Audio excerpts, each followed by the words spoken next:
Hey guys, it's Atheist for the Cause here with another article review for you. This time it's about how they're in Oregon, how it became the first state to allow a third gender option on your driver's license. It says a new rule was adopted by the Oregon Department of Motor Vehicles on Thursday. Drivers can now choose if they're male, female, or X. And this is from the 16th, so this is last Thursday. Oregon became the first state in the union to allow a third gender option for non-binary people who don't identify as a man or a woman. Gender activists were overjoyed by the news and hoped that it would start a movement across all 50 states to adopt the measure, reported The Guardian. This change in ID is a huge piece of validation for me, Jay Gibbons, a 26-year-old non-binary Portland resident, said to The Guardian. The state of Oregon sees me for who I am. I don't even think excitement can capture all my emotions about this change.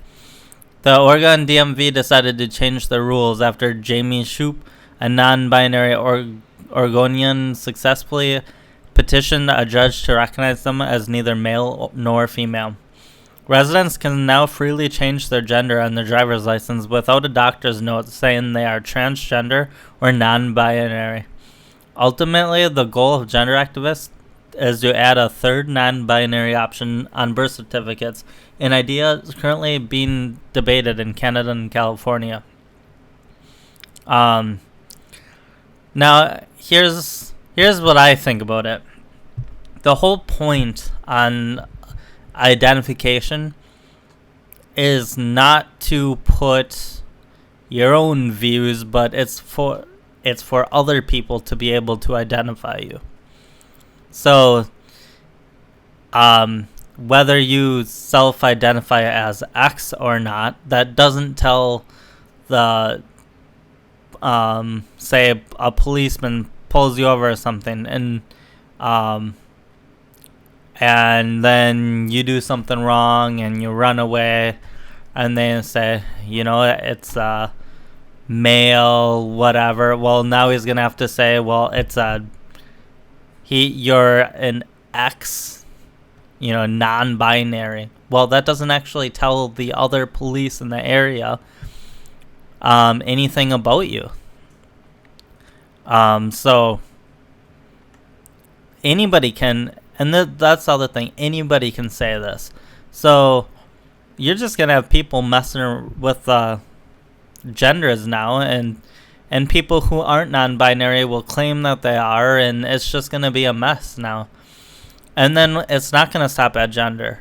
This is just the start of it. Then if we can identify as certain genders, why can't we identify as certain races? Why can't I identify as black if I want, even though I'm white? And as you can tell, when you can identify as anything, why can't I identify with my own birthday?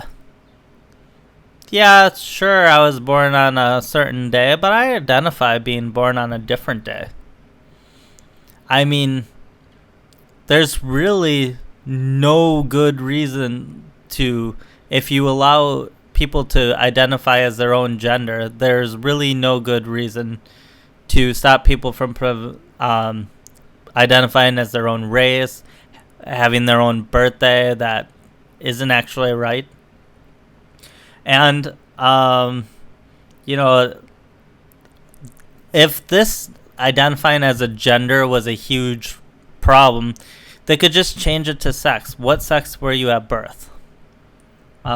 And a lot of places it is sex, so